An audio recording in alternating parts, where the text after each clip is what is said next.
মৰমৰ ছাত্ৰ-ছাত্ৰীসকল, ইতিমধ্যে মই ভয়েস সেন্সৰ পাৰ্ট 1, পাৰ্ট 2, পাৰ্ট 3 তোমালোকৰ সৈতে আলোচনা কৰিছোঁ। এই তিনিটা খণ্ডত মই টেন্স সম্পৰ্কীয় ভয়েস সেন্স আলোচনা কৰিছোঁ। আজি মই টেন্স সম্পৰ্কীয় ভয়েস সেন্সৰ কিছু পুনৰ আলোচনা কৰি মই অন্যান্য নিয়মলৈ আগবাঢ়িম। প্ৰথমতে মই তোমালোকৰ সৈতে এখন তালিকা শ্বেয়াৰ কৰিম। নিশ্চয় ডিসপ্লেত দেখা পাইছা তোমালোকে এইখন টেন্স এক্টিভ পেসিভ। তোমালোকে কেনেকৈ এক্টিভ থাকিলে পেসিভ কৰিবা, পেসিভ থাকিলে এক্টিভ কৰিবা আৰু কেনেকৈ ধৰিবা এক্টিভ পেসিভ ইতিমধ্যে মই আলোচনা কৰিছোঁ।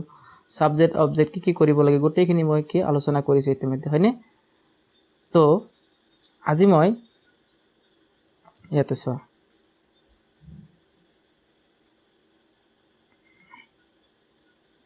নিশ্চয় দেখা পাইছা।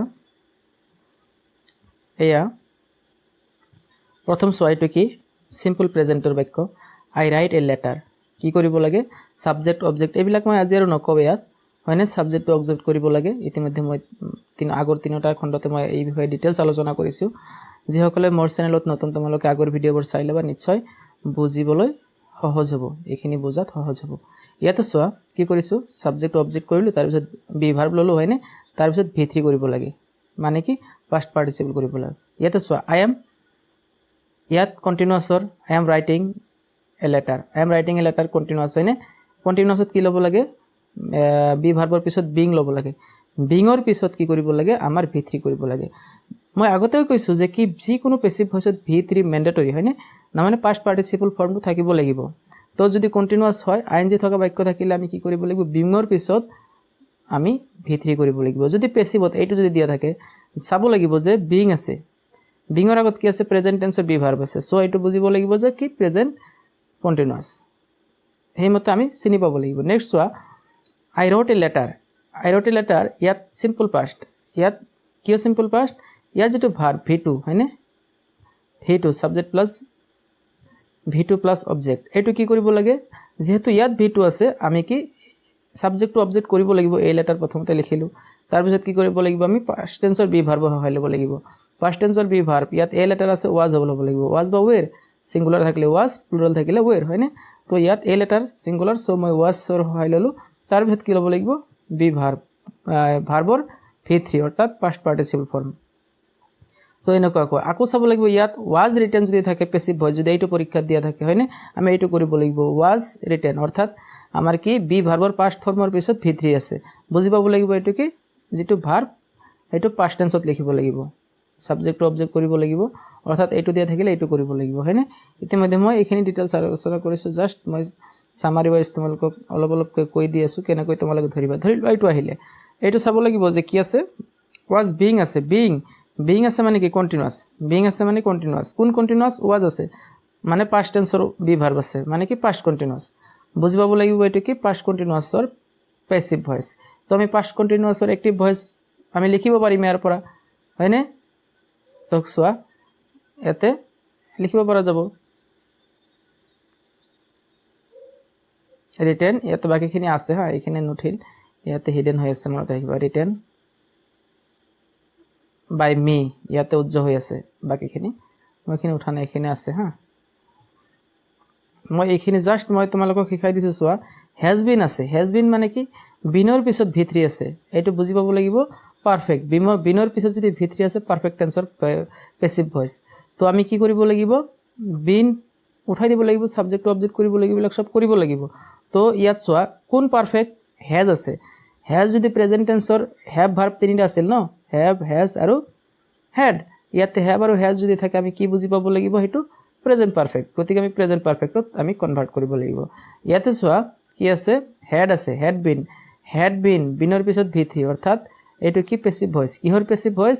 পাষ্ট পাৰফেক্টৰ পৰা, মানে পাৰফেক্টৰ পৰা আহিছে। বিন মানে পাৰফেক্ট। কি পাৰফেক্ট? ইয়াতে হেড আছে, পাষ্ট টেন্স আছে, তাৰ মানে পাষ্ট পাৰফেক্টৰ পৰা আহিছে। ইয়াতে আমি প্ৰথমতে চোৱা উইল বি, উইল মানে উইল শ্যাল, এইবিলাক কি ফিউচাৰ, হয়নে? বি আছে মানে future indefinite, simple future, future indefinite বা ফিউচাৰ সিম্পল, হয়নে? সিম্পল ফিউচাৰ বুলি কোৱা হয়। তো আমি কি কৰিব লাগিব? এইটো আমি সিম্পল ফিউচাৰত ল'ব লাগিব।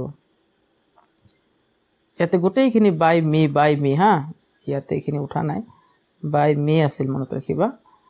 আটাইৰে অবজেক্ট বাই মি পেসিভত, গতিকে আমি কি আই লিখিব লাগিব আই উইল ৰাইট এ লেটাৰ তো আমি কি তুলি দিলোঁ এইটো তুলি দিলোঁ কেনেকৈ গম পালোঁ এইটো ফিউচাৰ ইনডিফিনিট কাৰণ কি বি ভাৰ্ব আছিল পাঁচটা এম ইজ আৰ প্ৰেজেণ্ট ইনডিফিনিটত ব্যৱহাৰ কৰা হয়নে তাৰমানে কি আমাৰ প্ৰেজেণ্ট টেন্সৰ ক্ষেত্ৰত ব্যৱহাৰ কৰিম পাষ্ট টেন্সৰ ক্ষেত্ৰত ৱাজ ওৱেৰ ফিউচাৰ টেন্সৰ ক্ষেত্ৰত বি নিজেই বহে সো বিটো উঠি যাব বাকি সাবজেক্ট অবজেক্ট কৰিব লাগিব আগৰ নিয়ম এইটো আৰু মই এক্সপ্লেইন নকৰোঁ যেহেতু মই নতুন বস্তু টপিক আৰম্ভ কৰিম আজি সো চোৱা ইয়াত a letter is going to be হয়নে to be written ইয়াত চোৱা টু ভাৰ্বৰ লগত কি আছে ইয়াত ফিউচাৰ বি গোয়িং টু এই সম্পৰ্কে অৱশ্যে মই ডিটেইলছ আলোচনা কৰা নাই তোমালোকক মই তথাপি অলপ কৈ দি আছোঁ চাবা যদি এনেকুৱা থাকে অলপ ৱেট কৰা দে তো মই কি কৈছিলোঁ ইয়াত যে গোয়িং টু ভাৰ্ব ব্যৱহাৰ কৰি যদি ফিউচাৰৰ সেন্টেন্স লিখা থাকে তেন্তে আমি গোয়িং টু ঠিকে ৰাখিম বাকি সাবজেক্ট টু অবজেক্ট কৰিম এ লেটাৰ এছ ওয়াই এই লেটাৰটো আমি লিখিছোঁ প্ৰথমতে হয়নে ইয়াতে এই লেটাৰৰ লগত কি ইজ গোয়িং টু এখিনি ঠিকে থাকিব এই টু ভাৰ্বৰ পিছত এই টুৰ পিছত বি ব্যৱহাৰ কৰিব লাগিব গোয়িং টু বি ৰিটেন তাৰ পিছত এইটো ভিতৰি কৰিব লাগিব ইয়াৰ যেটো verb going to be written by me হয়নে বাই মি এনেকুৱাকৈ বস্তুবিলাক বুজি পাব লাগিব যে আকৌ মডেল অক্সিলাৰি ভাৰ্ব থাকিলে আমি কি এই মাষ্ট মে ক্যান হয়নে এইবিলাক থাকিলে আমি কি কৰিব লাগিব এইটোৰ লগতো আমি সাবজেক্ট অবজেক্ট এইটো কি প্ৰথমতে নিম এইটো শেষত লম তাৰ পিছত এই মাষ্ট লিখিম মাষ্টৰ পিছত বি লিখিব লাগিব সবৰ পিছত বি কেনে হক মাষ্টে হক হয়নে এইবিলাকৰ পিছত কি লাগিব শুডে হক এইবিলাকৰ পিছত কি কৰিব লাগিব বি লিখিব লাগিব বি লিখি আমি কি কৰিব লাগিব v3 কৰিব লাগিব ভাৰ্বটো v3 কৰিব লাগিব মডেল অক্সিলাৰি ভাৰ্ব থাকিলে আকৌ মডেল পারফেক্ট কেতিয়াবা মডেল পারফেক্ট মানে শুড হ্যাভ কুড হ্যাভ হয়নে উড হ্যাভ এইবিলাক যদি দিয়া থাকে আমি কি কৰিব লাগিব সাবজেক্ট টু অবজেক্ট এইবিলাক নিয়মতে কৰিম কৰি আমি কি কৰিব লাগিব ইয়াত চোৱা শুড থাকিলে শুড হ্যাভ যেহেতু পাৰফেক্টৰ নিয়মে আছে বিন এইটো আমাৰ এনেকুৱাও থাকিব পাৰে হা উইল হ্যাভও থাকিব পাৰে শুড হ্যাভও থাকিব পাৰে মুঠতে আমাৰ বিন লাগিব বিনৰ পিছত ৰিটেন আকৌ এইটো যদি পেসিভ দিয়া থাকে এক্টিভ কৰিব লগা হলে আমি কি কৰিব লাগে এইটো চোৱা আমি বাই মি আছিল আই লিখিলো I should have written a letter ইয়াত যেহেতু পাৰফেক্ট টেন্সত কি v3 ব্যৱহাৰ কৰা হয় পেসিভতো v3 ব্যৱহাৰ কৰা হয় ইতিমধ্যে মই টেন্স সংক্ৰান্তীয় আলোচনাত মই ডিটেইলছ তোমালোকক বুজাই দিছো জাস্ট এবাৰ তোমালোকক পুনৰ মনত হওক ভুল যাতে নহয় সেই কাৰণে মই মানে কি শৰ্টকাটত তোমালোকক জাস্ট তালিকা সহকাৰে মই অলপ বুজাবলৈ ট্ৰাই কৰিলো জাস্ট মনত পেলাই দিছো হা ইতিমধ্যে বুজাই দিছো যেহেতু নেক্সট আজি ইম্পৰ্টেন্ট টপিক এটা আহিল মেইন বস্তুটো হল এইটো নতুন এতিয়ালৈ মই কি টাচ কৰা নাই হয়নে omission of the agent in the passive voice কেতিয়াবা passive voice কি agents যেটো সাবজেক্ট টু অবজেক্ট হয় সেই অবজেক্টটো নোহোৱা হৈ যায় নাইকিয়া হৈ যায় নাথাকে দিয়া নাথাকে হয়নে সেই ক্ষেত্ৰত আমি কি লব লাগে আমাৰ এই যেটো সাবজেক্ট টু অবজেক্ট হ'ব যেটো কৰ্তাটো আমাৰ কি অবজেক্ট হ'ব হয়নে সেই অবজেক্টটো আমাৰ বাইৰ দ্বাৰা লিখিব লাগে সেই বাই someone by somebody by people এতে by লাগিব হা by people by you by us এনেকুৱা কৈ আমি কি কৰিব লাগে এইবিলাক ধৰি লব লাগে according to তোমাৰ কি meaning of sentence সেই সেন্টেন্সটো কি বুজাব বিচাৰিছে যেতিয়া एग्जांपल দিম ধুনিয়াকৈ তোমালোকে বুজি পাবা তো মনত ৰাখা আমাৰ কি এজেন্টটো কমিশন হৈ থাকে পেসিভ ভয়েসত আমি এক্টিভ ভয়েসত কিন্তু এইটো এই ক্ষেত্ৰত আমাৰ পেসিভ ভয়েস দিয়া থাকে एग्जामত বেছিকৈ দিয়া আগে পিছে আহাৰ পৰা কব পৰা যায় পেপাৰ চালে বুজিব পৰা যায় যে কি আমাৰ পেসিভ ভয়েস দিয়া থাকে এনেকুৱা এই সেন্টেন্সৰ পৰা omission of the agent এই নিয়মৰ পৰা পেসিভ ভয়েস দিয়া থাকে আৰু তেতিয়া আমি কি এক্টিভ ভয়েস কৰতে এইবিলাক বস্তু আমি ধৰি লব লাগে according to meaning হয়নে এতিয়া চাবা মই হেখিনি কথা ডিটেইলছ লিখি দিছো তোমালোকে চাই লিখি লবা অলপ ধুনিয়াকৈ লাহে লাহে পোস্ট কৰি চাবা হয়নে ইয়াত সো एग्जांपल এটা দিছে হি ইজ কল্ড মহাত্মা এটা example to he is called Mahatma তেওঁক মহাত্মা বুলি কোৱা হয় হয়নে এইটো কি পেসিভ ভয়েস কিয় এই যে বি ভার্ব আছে তাৰ পিছত V3 আছে হয়নে V3 আছে কোনে মহাত্মা বুলি কয় মহাত্মা গান্ধীক মহাত্মা বুলি কোনে কয় মানুহে কয় নাকি গতিকে আমি কি কৰিব লাগিব বাই পিপল এই সেন্টেন্সটো কি আছিল বাই পিপল পিপল এই পেসিভ ভয়েসত চোৱা এই বাই পিপলটো অমিশন হৈ আছে দিয়া নাই হয়নে তো আমি যেতিয়া এক্টিভ কৰিম ধৰি ল'ব লাগিব যে এই বাই পিপলটো আছিল ইয়াত গতিকে যদিও ইয়াত অমিশন অফ দা এজেন্ট এই নিয়মত পৰিছে গতিকে আমি ইয়াত কিহেৰে স্টাৰ্ট কৰিব লাগিব ইয়াৰে অবজেক্টটো হিডেন হৈ আছে হয়নে দিয়া নাই গতিকে হেতু আমি ধৰি ল'ব লাগিব বুজি ল'ব লাগিব যে পিপলটো ইয়াত আছে যদিও দেখা না যায় হয়নে আমি এই পিপলটো ইয়াত এক্টিভ কৰোতে লিখিব লাগিব তো এইবাৰ লিখিম চাবা পিপল ইয়াত যেহেতু বি ভার্ব আছে বি ভার্বটো প্রেজেন্ট টেন্সত আছে গতিকে এটো প্রেজেন্ট টেন্সত গুছি যাব গতিকে পিপল কল হিম এবাৰ কি এইটো হি টু হিম হৈ গল সাবজেক্ট টু অবজেক্ট হৈ গল এক্টিভ কৰোতে হয়নে পেসিভ কৰোতে যেনেকৈ ওলটাই যায় এক্টিভ কৰোতে ঠিক তেনেকৈ ওলটাই যাব হয়নে তাৰমানে সাবজেক্ট টু অবজেক্ট হ'ব অবজেক্ট টু সাবজেক্ট হ'ব হিম মহাত্মা এখিনি নমায় না তো দেখা গল যে এনেকুৱা এই নিয়মৰ ক্ষেত্ৰত আমাৰ অবজেক্টটো দিয়া নাথাকে অবজেক্টটো আমি বুজি লৈ এক্টিভ কৰিব লাগিব হেমতে এটো লিখিব লাগিব এক্টিভত লিখিব লাগে পেসিভত লিখিব নালাগে বুজি পাইছা ন আৰু উদাহৰণ দি বুজাই দিছো ৰবা ইয়াত চাবা পেসিভত ইয়াতে মই এই কাৰণে দিছো ইয়াতে যে পেসিভে পৰীক্ষাত আহে মই পেসিভেৰে স্টাৰ্ট কৰিছো হি ওয়াজ টেকেন টু হস্পিটাল এই বাক্যটোত মিনিং টু চোৱা হি ওয়াজ টেকেন টু হস্পিটাল তেওঁক কি কৰিছে তেওঁক হস্পিটাললৈ লৈ গৈছে কোনে লৈ গৈছে ইয়াত যেটো এজেন্ট কৰ্তা নিয়া মানুহজনৰ নাম ইয়াত কিন্তু নাই বাই জাগ যেটো থাকিব লাগে হেতু দিয়া নাই কিন্তু এই সেন্টেন্সটো সব পেসিভ কিয় ইয়াত যেটো বি ভার্ব আছে সাবজেক্টৰ পিছত বি ভাৰ্বৰ পাছত যেটো ভাৰ্ব আছে এটো V3 অৰ্থাৎ পাস্ট পাৰ্টিসিপল বি ভাৰ্বৰ পিছত যদি V3 দিয়া থাকে হেতু আমি বুজি পাব লাগিব পেসিভ ভয়েসৰ হবই হ'ব সো এইটো আমি কি কৰিব লাগে এক্টিভ কৰিব লাগিব এক্টিভ কৰোতে আমি কি subject to object to subject কৰিব লাগে ইয়াত তো অবজেক্ট দিয়াই নাই সো অবজেক্টটো আমি ধৰি ল'ব লাগিব মেডিকেলত কোনে লৈ যায় মানুহে মানুহক লৈ যায় নহয় না গতিকে আমি কি কৰিব লাগিব পিপল টু আছে বুলি ধৰি ল'ব লাগিব পিপল ইয়াত চোৱা যেহেতু বি ভাৰ্বটো পাস্ট টেন্সত আছে গতিকে এই বাক্যটো পাস্ট ইনডিফিনিটৰ হ'ব বি ভাৰ্ব পাস্ট যেটো টেন্সত দিয়া থাকে যদি ইয়াতে V3 থাকে তাৰ পিছত এটো ডিপেন্ড কৰিব বি ভাৰ্বৰ ওপৰত বি ভার্ব পাস্ট টেন্সত আছে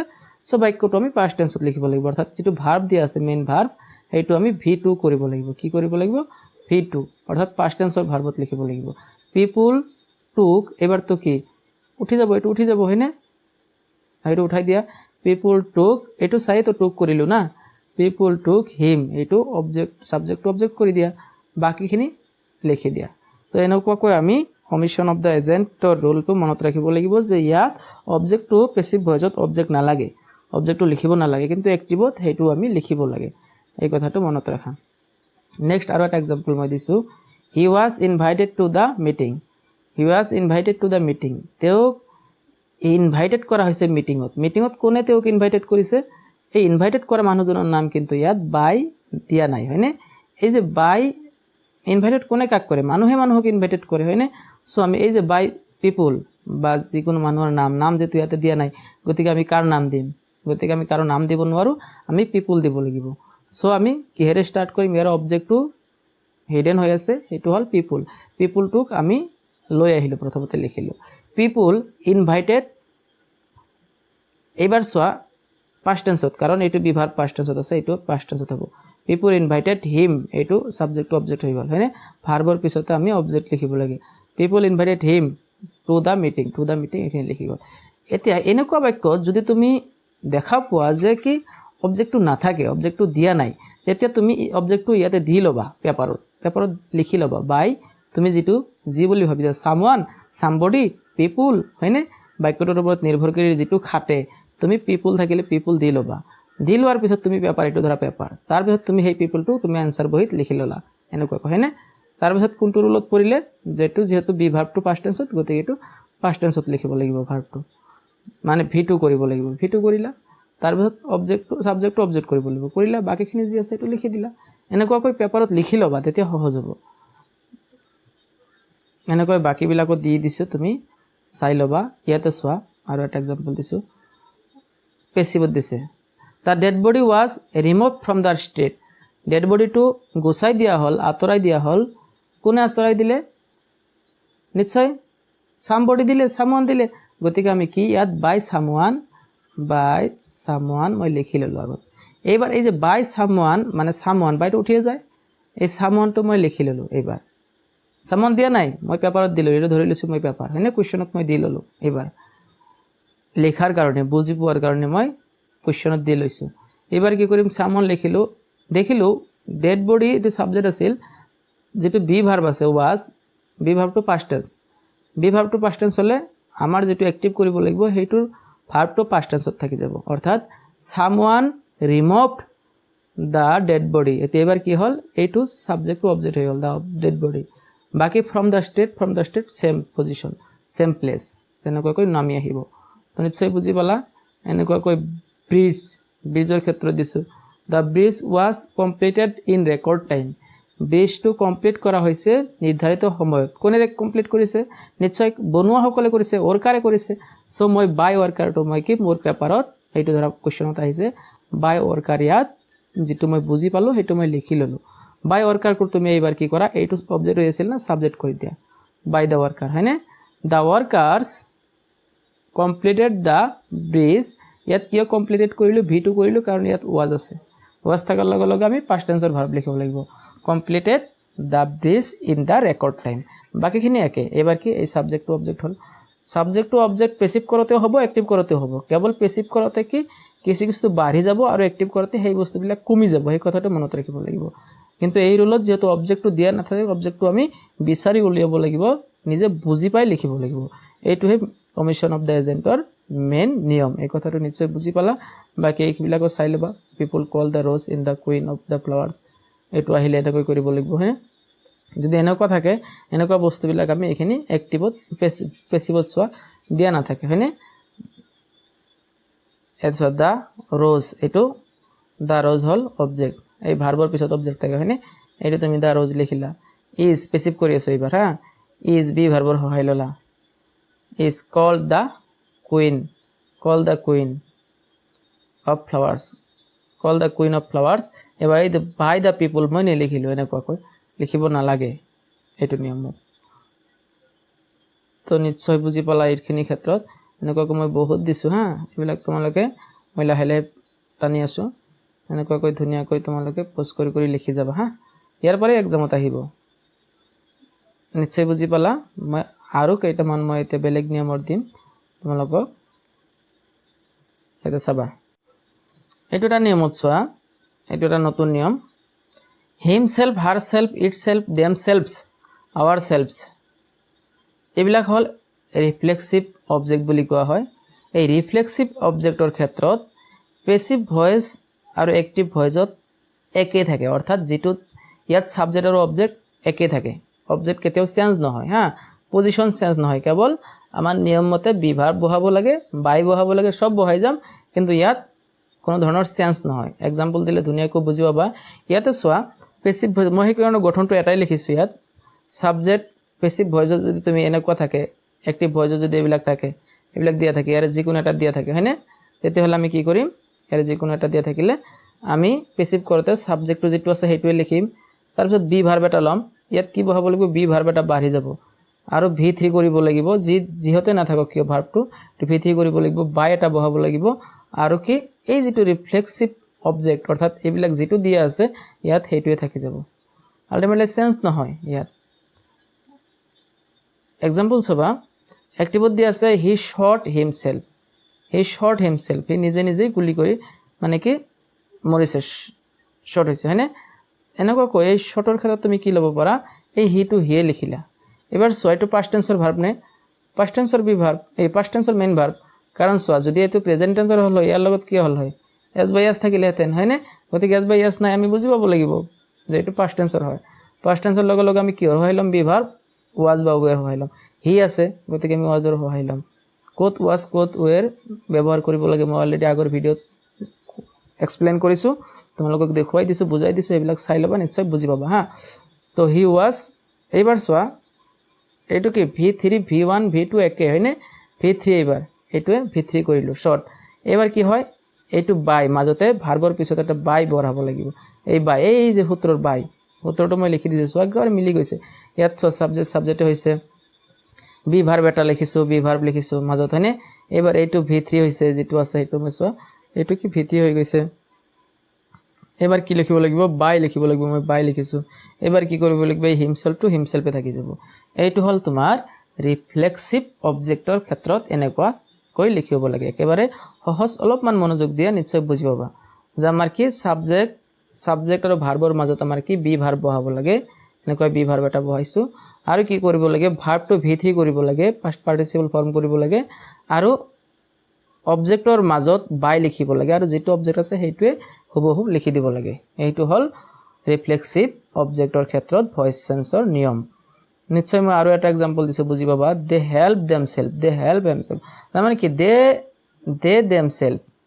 মানে देमसेल्फৰ পৰা দে ই এইটোৰ পৰিপূৰক হা গতিকে এইটো চেঞ্জ নহয় কেৱল কি কৰিব লাগে ইয়াত এটা বি ভাৰ্ব দিব লাগে আৰু এইটো v3 কৰিব লাগে আৰু ইয়াত বাই দিব লাগে এইখিনি হল কথা ইয়াত কি কৰিলো চোৱা মই এই দে টু দে লিখিলো ইয়াত চোৱা এইটো কি আছে হেল্প আছে গতিকে প্ৰেজেন্ট টেন্স হয়নে প্ৰেজেন্ট টেন্সত আছে গতিকে আমি কিহৰ সহায়লাম বি ভাৰ্বটো ইয়াত এটা বি ভাৰ্ব বহাম এইটো ভাৰ্বটো চাই লম আগত প্ৰেজেন্ট টেন্সৰ ভাৰ্ব থাকিলে প্ৰেজেন্ট টেন্সৰ বি ভাৰ্ব লম প্ৰেজেন্ট টেন্সৰ ভাৰ্ব আছে চোৱা মই বি ভাৰ্ব লৈছো প্ৰেজেন্ট টেন্সৰ দেৰ লগত আৰ বহাই মই আৰ বি ভাৰ্ব ললো এবাৰ কি কৰিব লাগিব এই যেটো ভাৰ্ব হেতু v3 কৰিব লাগিব কৰিলো হেল্প ইয়াৰ এই মাজত কি কৰিব লাগিব ইয়াৰ মাজত এটা বাই লিখিব লাগিব এই চোৱা মই মাজত বাই লিখিলো এইটো দেমসেল্ফটো নামি আহিব নিশ্চয় বুজি পালা ইয়াত সাবজেক্ট অবজেক্ট বুলি কথা নাই সেম থাকে যায় কেৱল বাঢ়ি গৈ থাকে কি বাঢ়ে বি ভাৰ্ব এটা বাঢ়ে আৰু বাই এটা বাঢ়ে আৰু যেটো মেইন ভাৰ্ব সেই মেইন ভাৰ্বটো v3 হয় এই তিনিটা কথা মনত ৰাখিব লাগিব ৰিফ্লেক্সিভ অবজেক্টৰ ক্ষেত্ৰত এনেকুৱা আৰু এটা দিছো she hurt herself ইয়াতে herself আছে না ৰিফ্লেক্সিভ অবজেক্ট আছে সো মই কি কৰিম ইয়াতে বি ভাৰ্ব লম বি ভাৰ্বটো কি চাইলম এইটো চাইলম সি হাৰ্ট আছে মানে পাস্ট টেন্সত আছে কাৰণ যদি ইয়াতে সি আছে যদি প্ৰেজেন্ট টেন্সত থাকিলে হেতেন ইয়াতে এস বাই এস যোগ থাকিলে হেতেন এস বাই এস নাই মানে কি আমি ভাবি লব লাগিব এইটো প্ৰেজেন্ট টেন্সত আছে এই পাস্ট টেন্সত আছে সো মই কি কৰিম এইটো সি লগত ওয়াজ লৈছো বি ভাৰ্ব এটা ললো এবাৰ এইটো কি v3 কৰিম এইটো পাস্ট টেন্সত কেতিয়াবা v2 আৰু v3 একে গতিকে এইটো মই এইটোৱে লিখি দিলো এবাৰ কি কৰিম ইয়াৰে মাজত বাই দিম মই এইটো বাই এটা লিখি দিলো এবাৰ যেটো আছে এইটো নমাই আনিম হৈ গল তো কি কৰিলো ইয়াৰে মাজত বি ভাৰ্ব এই ভাৰ্বটো চাই ওয়াজ লম না ওয়াই লম নে এম নে আৰ নে ওয়াজ হেনে তাৰ মানে কি প্ৰেজেন্ট টেন্সৰ বি ভাৰ্ব লম নে পাস্ট টেন্সৰ বি ভাৰ্ব লম এইটোৱে কৈ দিব আমাক তাৰপিছত এইটো v3 কৰিম তাৰপিছত ইয়াৰে মাজত বাই দিম বাকিখিনি একে লিখিম চোৱা she was hurt by herself এটা herself আছে herself নমাই আনিছো এনেকুৱা কৈ ৰিফ্লেক্সিভ অবজেক্টৰ ক্ষেত্ৰত আমি এই নিয়মটো কৰিব লাগিব নেক্সট আৰু এটা ইম্পৰ্টেন্ট নিয়ম তোমালোকৰ সৈতে মই ডিসকাস কৰি আছো চোৱা ইয়াতে মেক সিলেক্ট ইলেক্ট কনসিডাৰ এটসেট্ৰা আৰু আছে তো মূলত এইখিনি পৰীক্ষা বিলাকৰ পৰা বেছিকৈ আহে মই এইখিনি লিখি দিছো তোমালোকক এইখিনি তোমালোকে বুজি পাব লাগিব এটো কেনেকৈ কৰিব লাগে চাবা তো এই ৰুলটো কি বুলি কোৱা হয় ফেক্টিটিভ অবজেক্টৰ ৰুল বুলি কোৱা হয় ফেক্টিটিভ অবজেক্টৰ ৰুল মানে ইয়াত ডাবল অবজেক্ট ব্যৱহাৰ কৰা হয় দুটাকৈ অবজেক্ট ব্যৱহাৰ কৰিব লাগে এইবিলাক ভাৰ্ব থাকিলে আমাৰ কি বাক্যটোত দুটাকৈ অবজেক্ট দিয়া থাকে ইয়াৰে প্ৰথম অবজেক্টক কোৱা হয় অবজেক্ট নাম্বাৰ 1 বুলি কোৱা হয় দুই নম্বৰটো অবজেক্ট 2 বুলি কোৱা হয় মনত ৰাখিবলগীয়া কথা এইটো যে যদি মেক ইলেক্ট সিলেক্ট কনসিডাৰ এনেকুৱাকৈ ভাৰ্বৰ ক্ষেত্ৰত এনেকুৱাকৈ ডাবল অবজেক্টৰ ক্ষেত্ৰত আমি ভয়েস চেঞ্জ কৰোতে আমি প্ৰথম অবজেক্টটোহে লৰচৰ কৰিব পাৰিম দ্বিতীয় অবজেক্টটো আমাৰ লৰচৰ নহব এটো থাকি যাব এইটো ফিক্স হৈ থাকি যাব হা এইটো সাবজেক্ট টু অবজেক্ট হ'ব এইটো লৰচৰ হ'ব বুজি পাইছে নে ভাৰ্ব অবজেক্ট 1 টু লৰচৰ হ'ব সোয়া ইয়াতে সোয়া উই মেড হিম আৱাৰ ক্যাপ্টেন উই হল সাবজেক্ট মই এস লিখিছো মেড হল ভাৰ্ব হিম হল অবজেক্ট 1 আৱাৰ ক্যাপ্টেন হল কি কৰে হৈছে অবজেক্ট 2 এই ক্ষেত্ৰত দেখা যায় তো কি এজনে এটা দল তাৰ মানে কি হৈছে আমি তেও ক্যাপ্টেন বনাইছো তাৰ মানে কি তেও আমাৰে মাজৰে হয়নে তো আমি মিনিং বুজি পালো না পালেও কথা নাই তো বুজি পাব লাগে এনেকুৱা ডাবল অবজেক্ট থকা বাক্য এই কেটা ভাৰ্বৰ ক্ষেত্ৰত হয়নে বা ফেক্টিটিভ অবজেক্টৰ ক্ষেত্ৰত আমি কি কৰিব লাগে এইটো লৰচৰ কৰিম অৰ্থাৎ হিম টু হে আমি লম হেতু সাবজেক্ট হৈ গলে কি হ'ব হিম টু হি হৈ যাব, অৰ্থাৎ হি লিখিব লাগিব হয়নে। তাৰপিছত বি ভাৰ্ব লিখিব লাগিব, তাৰপিছত বাকীখিনি একে থাকিব হয়নে। V3 কৰিব লাগিব অবজেক্ট। এইবাৰ এইটো লৰ্ডছন নহয় বুলি কৈছোঁ ন, এইটো থাকিয়ে যাব একেবাৰে। বাই প্ৰিপজিশ্যন একেবাৰে লাষ্টত হ'ব এইটোৰ, অৰ্থাৎ অবজেক্ট টুৰ পিছত হ'ব, ইয়াৰো পিছত হ'ব, ইয়াৰো পিছত। পেচিভ কৰিলে, পেচিভ কৰিবলৈ হ'লে বা পেচিভ কৰাৰ ক্ষেত্ৰত চোৱাচোন কেনেকৈ কৰিছোঁ মই কি কৈছোঁ, এইটো অবজেক্ট 1 টু লৰ্ডছৰ হ'ব, এইটো আহিল, হিম টু হি হ'ল। এইবাৰ চোৱা ইয়াত মেড পাষ্ট টেন্সৰ ভাৰ্ব আছিল, V2 আছিল, এইটো V2, গতিকে আমি কি বি ভাৰ্বটো ৱাজ লৈছোঁ, হি ৱাজ। এইবাৰ মেড টু V3 কৰিছোঁ, মেড হয়নে, V3 একে, হি ৱাজ মেড। এইটো চোৱা উইটো কি হৈ যায়, উই টু, এইটো ইয়াত লিখিব লাগে নিয়মত, কিন্তু লিখিব নোৱাৰোঁ। ইয়াৰ আগত কি মেডৰ পিছত এই যে অবজেক্ট টুটো আহিব, এই অবজেক্ট টুটোহে নামি আহিল। এইবাৰ কি কৰিব লাগিব, এই যে যিটো ছাবজেক্ট আছিল মূল বাক্যৰ, সেইটো একেবাৰে শেষত বাই লিখি আছ লিখিম। নিশ্চয় দেখা পালা, কি বুজি পালা এইটো। ফেক্টেটিভ ৰুলছত ফেক্টেটিভ অবজেক্টৰ ক্ষেত্ৰত, ডাবল অবজেক্টৰ ক্ষেত্ৰত এইটো ডাবল অবজেক্ট থাকিব, তাৰে অবজেক্ট নাম্বাৰ 1 টু প্ৰথম ছাবজেক্ট হ'ব, তাৰপিছত সেইমতে আমাৰ ভাৰ্বটোৰ মতে আমি বি ভাৰ্বৰ সহায় ল'লোঁ, ৱাজ ল'লোঁ হয়নে, মেড থকাৰ কাৰণে। তাৰপিছত V3 কৰিম, তাৰপিছত এই যে অবজেক্ট টুটো হুবহু ভাৰ্বৰ পিছত নামি আহিব, এই ভাৰ্ব V3 কৰাৰ পিছত অবজেক্ট টু লিখিব লাগিব। তাৰপিছত যিটো মূল বাক্যৰ ছাবজেক্টটো অবজেক্ট হ'ব, বাইৰ পিছত লিখিব লাগে, সেইটো একেবাৰে শেষত যাব। এইটো হ'ল তোমাৰ এই নিয়মৰ ক্ষেত্ৰত কৰিবলগীয়া আমাৰ বা মনত ৰাখিবলগীয়া কথা। আহচোন এক্সাম্পলত যাওঁ আৰু বেছিকৈ। চোৱা, উই চিলেক্টেড হিম আৱাৰ কেপ্টেইন, চেয়াৰমেন, উই চিলেক্টেড হিম আৱাৰ চেয়াৰমেন। ইয়াতে চোৱা, ইয়াতো ছাবজেক্ট, এইটো হ'ল ভাৰ্ব, এইটো হ'ল অবজেক্ট 1, এইটো হ'ল অবজেক্ট 2। আমি কি কৰিব লাগে, এইটো অবজেক্ট 1 টো ল'ব লাগে, অবজেক্ট 1 টো চোৱা ইয়াত লৈছোঁ, হিম টু হি কৰিছোঁ। এইবাৰ চিলেক্টেড পাষ্ট টেন্স আছে, ইয়াত ৱাজ লৈছোঁ, বি ভাৰ্ব ৱাজ লৈছোঁ পাষ্ট টেন্স। এইটো আমি V3 কৰিছোঁ, এইটো V3 কৰিছোঁ। কৰাৰ পিছত কি কৰিব লাগিব, এইবাৰ ভাৰ্বটো V3 কৰাৰ পিছত এইটো লিখিব লাগিব, এইটো আমি চোৱা নমাই আনিছোঁ নে। এইবাৰ একেবাৰে শেষৰ কাম কি, এই ছাবজেক্টটো অবজেক্ট কৰিম বাই দি, আমি এইটো উইৰ অবজেক্ট কি আছ। নিশ্চয় বুজি পালা। আমি এইটোৰে লিখিব আৰম্ভ কৰিব নোৱাৰোঁ, আৱাৰ চেয়াৰমেনেৰে ষ্টাৰ্ট কৰিলে নহ'ব। এই নিয়মত সদায় আমি কি কৰিব লাগিব, অবজেক্ট 1 এৰেহে আৰম্ভ কৰিব লাগিব, মনত ৰাখিবা। উই ইলেক্ট হিম আৱাৰ ৰিপ্ৰেজেণ্টেটিভ হয়নে, উই ইলেক্ট হিম আৱাৰ ৰিপ্ৰেজেণ্টেটিভ। তো এইটো চোৱা, আমি কি ছাবজেক্ট ভাৰ্ব, এইটো ছাবজেক্ট ভাৰ্ব, অবজেক্ট 1 অবজেক্ট 2। তো আমি কি কৰিব লাগে, অবজেক্ট 1 টো ল'ব লাগে। অবজেক্ট 1 হিম আছে, সেইটো হি ছাবজেক্ট কি হ'ব, হিম টু হি হৈ যাব। এবাৰ চোৱা, ইলেক্ট ইয়াতে প্ৰেজেণ্ট টেন্স আছে, গতিকে আমি বি ভাৰ্ব এটা ল'ব লাগিব, প্ৰেজেণ্ট টেন্সৰ ল'লোঁ। হিৰ লগত কি খাটে, ইজ খাটে, প্ৰেজেণ্ট টেন্সৰ ইজ খাটে। তো আমি কি কৰিলোঁ, এইবাৰ এইটো ইলেক্টেড ইয়াত এডি দিব লাগিব হা, V3 কৰিব লাগিব হা, V3 কৰিব লাগিব, হি ইজ ইলেক্টেড। এইবাৰ এইটো নামি আহিব আৱাৰ ৰিপ্ৰেজেণ্টেটিভ। তাৰপিছত কি হ'ব, বাই লিখিব লাগিব, বাই লিখিলোঁ, শেষত এই ছাবজেক্টটো অবজেক্ট হৈ যাব, উইটো আছ হৈ যাব। দেখা পাইছা ন, ইয়াতে এডিটো লৈ গৈছিল মানে V3 কৰিব লাগিব, V3। তো he is elected our representative by us, এনেকুৱাকৈ কৰিব লাগিব। তো এইবাৰ এই নিয়মটো যদি পেচিভ দিয়া থাকে, আমি কেনেকৈ এক্টিভ কৰিম। ধৰি লোৱা এক্সামত এইটো আহিল, পেচিভ দিয়া থাকিল, he was made king by them. এইবাৰ কি কৰিব লাগিব, একেবাৰে শেষৰটোৰ পৰা ষ্টাৰ্ট কৰিব লাগিব। চোৱা, বি ভাৰ্বৰ পিছত V3 আছে, চ' আমি বুজি পাব লাগিব এইটো পেচিভ ভইচৰ, বি ভাৰ্বৰ পিছত V3 পেচিভ ভইচৰ বাক্য।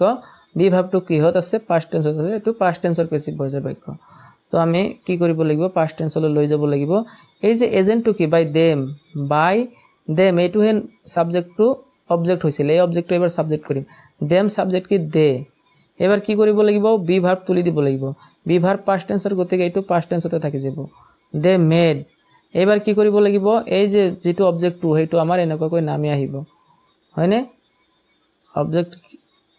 অবজেক্টটো কি আছিল, এইবাৰ কি হ'ব, ইয়াতে এই যিটো কিং, এইটো অবজেক্ট 1 টো আগত থাকে না, গতিকে এই 1 টো আগত লিখি ল'ব লাগিব, অৰ্থাৎ যিটো মেইন ভাৰ্বৰ পিছত এই অবজেক্ট 1 আহিব, অৰ্থাৎ এই হি টু হিম হৈ যাব। আৰু যেটো আছিল কিং অবজেক্ট টু একেবাৰে লাষ্টত যাব এক্টিভ ভয়েসৰ ক্ষেত্ৰত অবজেক্ট টু সদায় একেবাৰে শেষত থাকে গতিকে এটো কি হল এক্টিভ কৰিলো দে মেড হিম কিং ইয়াতে সো অবজেক্ট 1 আৰু অবজেক্ট 2 অবজেক্ট 2 টো একেবাৰে লাষ্টত থাকিব গতিকে ইয়াত এইটো নিয়ম আমাৰ পেসিভৰ পৰা এক্টিভ কেনেকৈ কৰে সেই ক্ষেত্ৰত অলপ মনোযোগ দিয়া উচিত কাৰণ আমি নহলে আমাৰ পৰীক্ষাত পগল থগল লাগি যাব হয়নে আৰু এটা মই দেখুৱাই দিছো চাবা ইয়াত চাবা he was elected our leader by us ইয়াত দেখা গল বি ভাৰ্বৰ পিছত v3 আছে গতিকে পেসিভ ভয়েসৰ বাক্য তাৰ পিছত কি আছে আমি কি কৰিম এই যে বাইৰ পিছত যেটো আস এইটো আমি সাবজেক্ট কৰিম আস তো উই কৰিলো এইবাৰ কি কৰিম যেহেতু পাস্ট টেন্সৰ কথা ইয়াতো পাস্ট টেন্সে থাকিব পাস্ট টেন্সৰ বি ভাৰ্ব আছে গতিকে ভাৰ্বটো পাস্ট টেন্স অৰ্থাৎ এই মেইন ভাৰ্বটো পাস্ট টেন্সত লিখিব লাগিব উই ইলেক্টেড কি লিখিলে এবাৰ এই যে আমাৰ এইটো অবজেক্ট আছিল না অবজেক্ট 1 আছিল অবজেক্ট 1 টো লিখিব লাগিব হি টু কি লিখিব লাগিব হিম আৰু আৱাৰ ক্যাপ্টেন অবজেক্ট 2 এইটো লাষ্টত থাকি যাব আৰু লাষ্টটো লাষ্টত থাকি যায় এনেকুৱাকৈ আমি কি কৰিব লাগিব ভয়েস চেঞ্জ কৰিব লাগিব এই ক্ষেত্ৰত এই ভাৰ্বৰ ক্ষেত্ৰত ইলেক্ট সিলেক্ট মেড মেক হয়নে কনসিডাৰ এই ক্ষেত্ৰত আমি এনেকুৱাকৈ কৰিব লাগিব আৰু এটা ৰোল তোমালোকৰ হৈতে মই আলোচনা কৰিব লৈছো নিশ্চয় বুজি পাইছা আগৰখিনি বুজি নাপালে তোমালোকে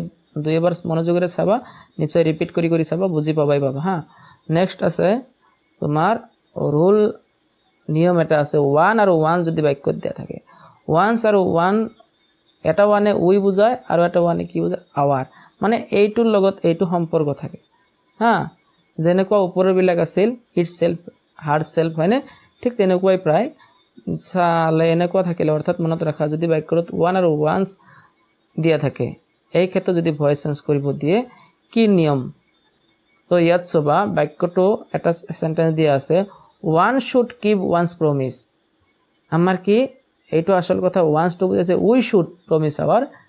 we should keep our promise এনেকুৱা বুজাইছে তো আমি কি কৰিম এই ক্ষেত্ৰত এইটো লাষ্টত টু অবজেক্ট এই অবজেক্টটো আমি সাবজেক্ট কৰিলো promise কি কৰিলো সাবজেক্ট কৰিলো promise should এই should এৰ পিছত কি কৰিব লাগে মই কৈছো মডেল অক্সিলাৰি ক্ষেত্ৰত should be লিখিব লাগে should be এইটো ভাৰ্ব মানে keep এইটো v3 কৰিব লাগে kept তো হৈ গল বাকি once আৰু one এৰ দৰকাৰ নাই promise should be kept কেৱল যেটো অক্সিলাৰি ভাৰ্ব আছে সেই অক্সিলাৰি ভাৰ্বটোৰ পিছত be লিখিম আৰু মেইন ভাৰ্বটো v3 কৰিম এটো হল এনেকুৱা 1 আৰু 1 এৰ নিয়ম আৰু এটা মই বুজাই দিছো চাবা one must do one's duty মানে কি we must do our duty এনেকুৱা কথা ইয়াত উই বুজা যায় হয়নে ইয়াত কি বুজা যায় তো আৱাৰ বুজা যায় গতিকে এইটো আৰু এইটো এক্টিভ কৰতে পেসিভ কৰতে উঠি যাব প্ৰথম একেবাৰে লাষ্টত তো আমি কি কৰিম এইটো হল অবজেক্ট আমি সাবজেক্ট মানে প্ৰথমত লিখিম ডিউটি ইয়াত কি অক্সিলাৰি ভাৰ্ব আছে অক্সিলাৰি ভাৰ্বটো লিখিম ডিউটি মাস্ট তাৰপিছত কি লিখিব লাগিব অক্সিলাৰি ভাৰ্বৰ পিছত বি লিখিব লাগিব বি লিখিম আৰু যদি মেইন ভার্ব ডু এইটো কি হৈ যাব v3 হৈ যাব v3 হৈ গল দেখা পাইছে নিশ্চয় হা v3 হৈ গল তো কি হৈ গল ডিউটি মাস্ট বি ডান ইয়াত উঠি যায় হয়নে এইটো নাইকিয়া হৈ যায় এইটো নাইকিয়া হৈ যায় ইয়াৰে মাজত কি এটা বি বহে আৰু এটি v3 হয় আৰু এইটো তো প্ৰথমতে যায় এইটো হল এইটো ওয়ান আৰু ওয়ান্সৰ ক্ষেত্ৰত ভয়েস চেঞ্জ কৰিবলগীয়া নিয়ম এনেকৈ আমি আহিলে পৰীক্ষাত আহিলে মনত কৰিব লাগিব আৰু এটা সৰু নিয়ম এটা মই দিছো তোমালোকক ইট ইজ টাইম এনেকুৱা ষ্টাৰ্ট হলে বাক্য এটা এনেকুৱা স্ট্ৰাকচাৰত থাকিব তাৰ পিছত কি থাকিব টুৰ পিছত ভাৰ্ব থাকিব অবজেক্ট থাকিব তো ইট ইজ টাইম হেতু কি কৰিব লাগিব এই ইট ইজ টাইম পেসিভত লিখিব লাগিব লিখি এটা ফৰ লিখিব লাগিব ফৰ লিখি বাকি অবজেক্টটো সাবজেক্ট হ'ব মানে আগত আহিব তাৰ পিছত কি কৰিব লাগিব এই যেটো টু আছে টুৰ পিছত টু এই অবজেক্টৰ পিছত যাব গৈ টুৰ পিছত আৰু এটা বি আহিব বিৰ পিছত যেটো ভাৰ্ব আছিল এই ভাৰ্বটো v3 হ'ব এইটো হল এনেকুৱাকৈ ইট ইজ টাইম টু এই স্ট্ৰাকচাৰত দিয়া থাকিলে এই স্ট্ৰাকচাৰ চাবাচোন एग्जांपल দিছো মই এটা एग्जांपल দিছো it is time to start the machine it is time to start it is time লিখিলা ইট ইজ টাইম লেখাৰ পিছত মই পেসিভ কৰি আছো এখানে ইট ইজ টাইম এখানে লিখিছো এবাৰ এই ইয়াত কি লিখিলো ফৰ এটা লিখিলো নিশ্চয় দেখা পাইছা না ফৰৰ পিছত কি কৰিব লাগিব এবাৰ দা মেচিন আছিল অবজেক্ট মই দা মেচিনটো ইয়াত লিখিলো ফৰৰ পিছত লিখি এই টু অবজেক্টৰ পিছত লিখিলোঁ তাৰপিছত কি আনিব লাগিব বি আনিব লাগিব তাৰপিছত যেটো ভাৰ্ব স্টাৰ্ট এটো v3 অৰ্থাৎ স্টাৰ্টেড লিখিব লাগিব দেখা পাইছা কি কৰিলো এইখিনি লিখিলো এইখিনি ইয়াতে নতুনকৈ এটা 4 লিখিলো তাৰপিছত এইটো অবজেক্ট আছিল এইটো অবজেক্টটো মই এই 4 ৰ পিছত লিখিলো লিখি এই 2 অবজেক্টৰ পিছত লিখিলো লিখি আমি কিহৰ সহায় ললো এটা বি এটো নতুনকৈ আহিল বি লিখিলো আৰু যেটো এইটো ভাৰ্ব আছিল এই ভাৰ্বটো আমি v3 কৰি লিখি দিলো এখন এইটো হল তোমাৰ ইট ইজ টাইম টু এনেকুৱাকৈ এই স্ট্ৰাকচাৰত থাকিলে এই গঠনত থাকিলে এনেকুৱা হয়নে এনেকুৱা থাকিলে এনেকুৱাকৈ পেসিভ ভয়েস কৰিব লাগিব এইটো যেনেকৈ কৰিলো তো নিশ্চয় বুজি পালা আৰু এটা দিছো মই it is time to call over the names it is time to call over the names ইয়াত কি কৰিব লাগিব it is time লিখিলো এয়া কি আহিব লাগিব ইয়াত for এটা নতুনকৈ আহিল এবাৰ কি কৰিব লাগিব এইটো অবজেক্ট হয়নে হেকটো আমি এই for ৰ পিছত লিখিম লিখি কি কৰিম যেটো 2 আছিল 2 এই অবজেক্টৰ পিছত লিখিম লিখি কি এটা নতুনকৈ আহিব বি আহিব তো লিখিম এবারে যেটো ভার্ব আছিল কল ওভার হয়নে এই কল ওভারটো আমি কলৰ লগত কলটো ভিতৰি কৰিব লাগিব অৰ্থাৎ কল্ড ওভাৰ লিখিব লাগিব কল্ড ভিতৰি কৰি এই ওভাৰটো ওভাৰ নামে আহিল কল্ড ওভাৰ এনেকুৱাকৈ আমাৰ লিখিব লাগিব নিশ্চয় বুজি পাইছা এইটো হল এইখিনি তোমালোকৰ কাৰণে আজি লৈ আহিছিলো নেক্সট ক্লাছত তোমালোকৰ সৈতে আলোচনা কৰিম ইম্পাৰেটিভ সেন্টেন্স ইন্টাৰোগেটিভ সেন্টেন্স এই দুটা সেন্টেন্স খুব গুৰুত্বপূৰ্ণ সেন্টেন্স মোৰ নেক্সট ক্লাছবোৰ পাবলৈ তোমালোকে মোৰ চেনেলটো সাবস্ক্ৰাইব কৰি থোৱা আৰু ওচৰতে থকা বেল বাটন ক্লিক কৰি থোৱা নিশ্চয় তোমালোকে মোৰ ভিডিও সম্পৰ্কীয় নটিফিকেশন আগতীয়াকৈ পাই যাবা তো ধন্যবাদ আজিলৈ এৰিছো